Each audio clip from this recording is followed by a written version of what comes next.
Sir Giribabu గారు నమస్తే sir. నమస్తే అండి. మరొక కేస్ స్టడీ కూడా ఉంది, చదువుతాను వినండి, కొంచెం డీటెయిల్ గా వినండి. యా. మా పాప వయసు 5 సంవత్సరాలు. తన పేరు మీద సుకన్య సమృద్ధి యోజనలో ప్రతి నెల 15,000 రూపాయల చొప్పున జమ చేస్తున్నాము. మరో 15 ఏళ్లకి మా పాపకి పెళ్లి వయసు వస్తుంది. అంటే ఇప్పుడు 5, ఇంకో 15 కలుపుకుంటే 20 ఏళ్ల కల్లా పాప పెళ్లిడికి వచ్చేస్తుంది. మరి ఇప్పుడు సుకన్య సమృద్ధి యోజనలో జమ చేయడం మంచిదేనా, లేదంటే వేరే ఇతర ప్రత్యామ్నాయ మార్గాలు ఉంటే తెలియచేయగలంటూ కూడా మనకు ఒక కేస్ స్టడీ రావడం జరిగింది. సో మరి ఇప్పుడు మీరేం చెప్తారు దీనికి? గుడ్ క్వశ్చన్ అండి. ఇక్కడ మనము వాళ్ళని అభినందించాల్సిన విషయం ఏంటంటే, వాళ్ళ పాప వయసు 5 సంవత్సరాలు, నెక్స్ట్ 15 years కి ప్లాన్ చేస్తున్నాడు. అంటే ఆల్రెడీ అతను ఫిక్స్ చేసుకున్నాడు. 5 years ఇప్పుడు మా బేబీ ఉన్నారు, 15 years తర్వాత 20 years వస్తుంది, తన చదువులకి మ్యారేజెస్ కి ఫర్దర్ రిక్వైర్మెంట్స్ కి పనికి వస్తుందని ఇప్పటి నుంచి 15,000 రూపాయలు చేయడం అనేది చాలా చాలా మంచి విషయము. అందరూ కూడా ఇలా వాళ్ళ పిల్లల కోసము ఇప్పటి నుంచి ప్లానింగ్ చేసుకుంటూ వెళ్తే తెలియకుండా చాలా పెరిగి పెద్దదై మంచి వెల్త్ క్రియేట్ అవుతుంది. ఇంకో 15 సంవత్సరాలు అంటే ఎంత టెన్యూర్ ఉంది చేతిలో. Very good time. పాప వయసు 5 సంవత్సరాలు, 15 ఏళ్ళు అంటే పాప పెళ్లిడికి వచ్చేటప్పటికే మంచి డబ్బులు జమ. అవును. అయితే మనం నార్మల్ చాలా చెప్తూ ఉంటాం, rule 15,000 15 years 15% 1 crore. Exactly right. ఇక్కడ మనం ఎంచుకున్న ప్రోడక్ట్ ఏంటి? సుకన్య సమృద్ధి యోజన. ఇది చాలా మంచి product, government of India sponsored. ఇందులో గ్యారంటీ ఉంటుంది, rate of interest every quarter announce చేస్తూ ఉంటారు. మీకు ఏదైతే ఇంట్రెస్ట్ వస్తుందో అది పక్కాగా జమ అయిపోతుంది, మెచ్యూరిటీ నాడు గ్యారంటీకి వస్తుంది. ఒక చిన్న ప్రాబ్లం ఏంటంటే, ఇప్పుడు మనం రూల్ 15 చెప్పాం కదా, 15,000 15 years 15% 1 crore జమ అవుతుంది. ఇందులో 1 crore కాదు, ఎందుకంటే దీని రేట్ ఆఫ్ రిటర్న్ తక్కువ కాబట్టి. ఇది స్టార్టింగ్ లో 9% ఉన్నప్పటికీ ఈ రోజు తగ్గిపోయింది. ఇది లెస్ దాన్ 7.4 7.5 ఆ రేంజ్కి వచ్చింది. ఎవ్రీ క్వార్టర్ అప్పుడున్న ఇంట్రెస్ట్ రేట్ బట్టి గవర్నమెంట్ డిక్లేర్ చేస్తూ ఉంటుంది. అప్పుడు ఏ రోజు డిక్లేర్ చేస్తారో ఆ రోజు నుంచి ఎగ్జిస్టింగ్ ఇన్వెస్టిగేషన్ అమౌంట్ కి ఆ రోజు చేసే అమౌంట్ కి కలిపి ఫ్యూచర్ లో ఇంట్రెస్ట్ ఇస్తూ ఉంటారు. ఎవ్రీ ఇయర్ April 1st నాడు, మళ్ళీ నెక్స్ట్ క్వార్టర్ కి June 1st నాడు ఇలా డిక్లేర్ చేస్తూ ఉంటారు. ఆ డిక్లేర్ చేసిన రేట్ ఆఫ్ ఇంట్రెస్ట్ మనకు వర్తిస్తుంది. అది కంటిన్యూస్ గా వస్తుంది. మంచి ప్రోడక్ట్ ఇది. అంటే ఇక్కడ 2 విషయాలు మ్యాచ్ అవుతున్నాయి. నెలకి 15,000 రూపాయలు, తర్వాత 15 సంవత్సరాల టెన్యూర్, బట్ రిటర్న్స్ వచ్చేటప్పటికే ఇది మ్యాచ్ అవ్వట్లేదు. దాన్ని మనం రెడ్యూస్ చేసి దాన్ని ఏం చేయాలంటే, మొత్తం తీసుకెళ్లి సుకన్య సమృద్ధి పెట్టకుండా ఒక 10,000 ఏమో equity mutual funds which generates more than 12-15, ఒక 5,000 ఏమో సుకన్య సమృద్ధి యోజన. లేదా వీలవుతే సుకన్య సమృద్ధి యోజన కంటిన్యూ చేస్తూ ఇంకేమన్నా కొంచెం కంట్రిబ్యూట్ చేయగలిగితే ఈక్విటీ మ్యూచువల్ ఫండ్ కొద్దిగా ఎక్కువగా పెట్టుకుంటే అప్పుడు మన ఏదైతే 15,000 మనము రీచ్ అవ్వచ్చు. అండ్ ఇంకొక ప్రాబ్లం ఏంటంటే, ఇన్ఫ్లేషన్ ఎప్పుడు కూడా మనం దృష్టి పెట్టుకోవాలి. ఇన్ఫ్లేషన్ అనేది పెద్ద శత్రువు. ఆ ఇన్ఫ్లేషన్ ఇప్పుడు ఫర్ ఎగ్జాంపుల్ మీ దగ్గర ఒక 1,00,000 రూపాయలు ఉన్నాయి, అల్మార్లో పెట్టేశారు, ఏమీ చేయలేదు, ఒక 5 ఏళ్లతో తీశారు. డూ యూ థింక్ ఆ 1,00,000 రూపాయలు ఉన్నట్ట? ఉండదు. క్వాంటిటీ ఉంటది, క్వాలిటీ విల్ రెడ్యూస్. అంటే ఈ రోజు 1,00,000 రూపాయలతో కొంటే వచ్చే వస్తువులు ఒక 5 సంవత్సరాల తర్వాత రావు, సగం అయిపోతుంది. అంటే ఇన్ఫ్లేషన్ అనేది వాల్యూని తినేస్తూ ఉంటది ఎప్పటికప్పుడు. దాన్ని దృష్టి పెట్టుకొని మన పెట్టుబడులు ఇన్ఫ్లేషన్ బీటెడ్ రిటర్న్స్ ఉండాలి. ఇన్ఫ్లేషన్ 6 to 7% ఉంది అంటే రిటర్న్స్ 12+ అబౌవ్ ఉండాలి. అప్పుడు ఆ ఎక్స్ట్రా 5% మన రిటర్న్. కానీ ఇక్కడ మీకు సుకన్య సమృద్ధి యోజనలో 7.4 ఇచ్చారనుకోండి, ఇన్ఫ్లేషన్ కంటే ఒక 1-2% ఎక్స్ట్రా వచ్చినట్టు. లాంగ్ రన్ ఏమైతుంది, సరిపోకపోవచ్చు. అందుకనే ఐదర్ వాళ్ళ బడ్జెట్ ఇంక్రీజ్ అయినా చేయాలి, ఎగ్జాక్ట్లీ, లేదా ఆ 15,000 డివైడ్ చేసుకోవాలి. డివైడ్ చేసుకొని కొంచెం నష్టపోయి ఉన్నప్పటికీ ఇక్కడ అన్నిటికంటే ఇంపార్టెంట్ టైం.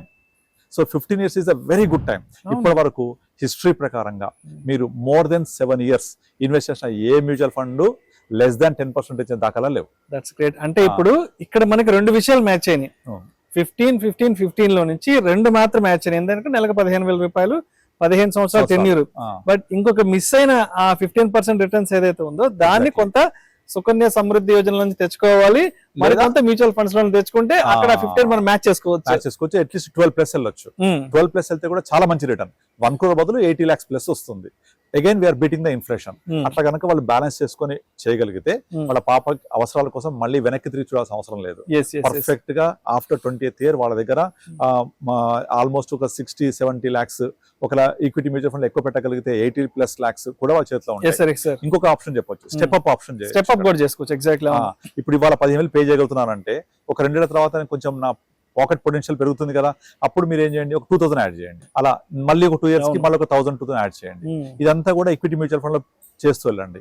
ఇప్పుడు మీరు ఈ 15 లో 15 years మనం ఎంత కడతామంటే జేబులో నుంచి 27 lakhs కడతాం, పే చేస్తాం.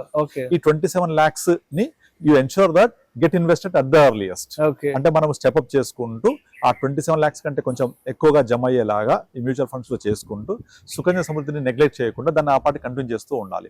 అప్పుడు మనకు మార్కెట్ ఒడిదుడుకున్నా మనం తట్టుకోవచ్చు. మీకు మెచ్యూరిటీ అప్పుడు ఇక్కడ నుంచి డబ్బులు వస్తాయి, అక్కడ నుంచి డబ్బులు వస్తాయి. ఇదేమో గ్యారంటీగా వస్తాయి, 7 or 8% గ్యారంటీ. అక్కడ నుంచి వచ్చే ఇప్పుడు ఇంకోటి ఏంటంటే సుకన్య సమృద్ధిలో మనం 15 years కట్టిన తర్వాత పాప ఏజ్ 21st కి మెచ్యూరిటీ అవుతుంది. ఇంకా ముందు కావాలంటే ఎలా? అప్పుడు మ్యూచువల్ ఫండ్స్ విత్డ్రా చేసుకోవాలి. లేదా నేను ఇప్పుడు అవసరం లేదు కొంచెం ఉంచుకుంటా అంటే సుకన్య సమృద్ధి కుదరదు, మెచ్యూర్ అయిపోతుంది అంతే. సో ఆ మెచ్యూర్ అయ్యే సంవత్సరానికి అయ్యే అవసరాలన్నీ అక్కడ తీర్చుకోవాలి. దానికి బియాండ్ ఆర్ బిఫోర్ అవన్నీ కూడా మ్యూచువల్ ఫండ్స్ లో ఉండే లిక్విడిటీ నేచర్ వల్ల ఇక్కడి నుంచి తీసుకోవచ్చు. సో రెండింటి combination is excellent combination, perfect గా సూటబుల్ అవుతుంది. ఎక్సలెంట్ గా వాళ్ళు వాళ్ళ నీడ్స్ ఫుల్ఫిల్ చేసుకోవచ్చు. రియల్లీ గ్రేట్ గిరిబాబు గారు.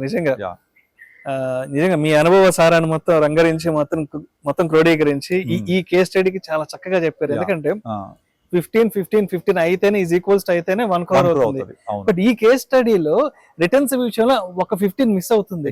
సో దాన్ని మ్యాచ్ చేయడానికి మ్యూచువల్ ఫండ్స్ లో నుంచి మనం కొంత ఇన్వెస్ట్మెంట్ చేసుకుని సో ఇక్కడ ఒక 7.5% వస్తుంది, అక్కడ ఒక 7-8 కానీ తెచ్చుకోగలిగితే సో ఓవరాల్ గా ఇక్కడ ఒక 15 కూడా మనం మ్యాచ్ చేయొచ్చు. ఈ ఇన్వెస్ట్మెంట్ కి స్టెప్ అప్ చేసుకోవచ్చు. వెరీ సో మొత్తానికి ఈ పాప కేస్ స్టడీలో ఏదైతే ఇప్పుడు ఉందో, పాప 5 సంవత్సరాల పాప 15 ఏళ్ళు మనం 15 years పాటు ఇన్వెస్ట్ చేసుకుంటే మనం 15,000 చొప్పున నిజంగా పాప పిల్లప్పటికి 1 కోటి రూపాయలు జమ చేసుకుంటే చాలు. హ్యాపీగా ఉంటారు. ఇంకో పాయింట్ చెప్తాను. ఇప్పుడు నార్మల్ గా ఈ రోజుల్లో 20 years ఎవరు పెళ్లి చూడట్లేదు మనం. అవునవును. ఇప్పుడే అవునవును. అంటే మేబీ ఇంకా 50 years ఇంకా పెరగొచ్చు కూడా ఆలోచన విధానం. అంటే నేను కెరియర్ లో సెటిల్ అవ్వాలి, నేను పెళ్లి 20 years చేసుకోను, 25 years కి చేసుకుంటాను. ఇప్పుడు మన పేరెంట్స్ వాళ్ళు 10-12 years కి చేసుకునేవాళ్ళు. మన ఏజ్ వచ్చేప్పటికి వీఆర్ డూయింగ్ 25.